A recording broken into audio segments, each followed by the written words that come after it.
संजय गांधी निराधार समितीच्या सर्व सदस्यांचा घारुळा येथे सत्कार. चाकूर तालुक्यातील केतकी संगमेश्वर देवस्थान घारुळा येथे संजय गांधी निराधार समितीच्या सर्व सदस्यांचा तसेच विविध मान्यवरांचा भव्य सत्कार सोहळा उत्साहात पार पडला. घारुळा येथील निवृत्त उपअभियंता शिवलिंग उळागड्डे साहेब यांच्या वतीने या कार्यक्रमाचे आयोजन करण्यात आले होते.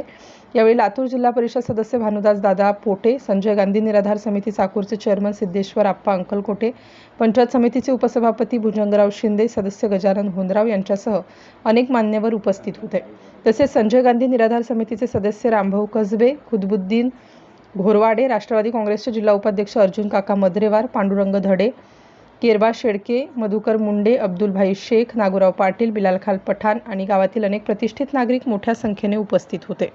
यावेळी बोलताना सिद्धेश्वर अंकलकोटे यांनी संजय गांधी निराधार योजना, श्रावणबाळ योजना, विधवा, अपंग व परित्यक्त्या महिलांसाठीच्या योजनांचा जास्तीत जास्त लाभ पात्र नागरिकांना मिळवून देण्यासाठी प्रयत्नशील राहणार असल्याचे सांगितले. राज्याचे सहकार मंत्री नामदार बाबासाहेब पाटील यांच्या मार्गदर्शनाखाली लाभार्थ्यांना कुठलीही अडचण येऊ दिली जाणार नाही असंही त्यांनी स्पष्ट केलं.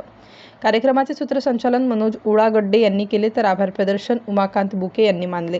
अशाच ताज्या बातम्या आणि सामाजिक घडामोडींसाठी आपल्या दयानंद वाघमारे लातूर चाकूर चॅनलला लाईक, शेअर आणि सबस्क्राईब करायला विसरू नका.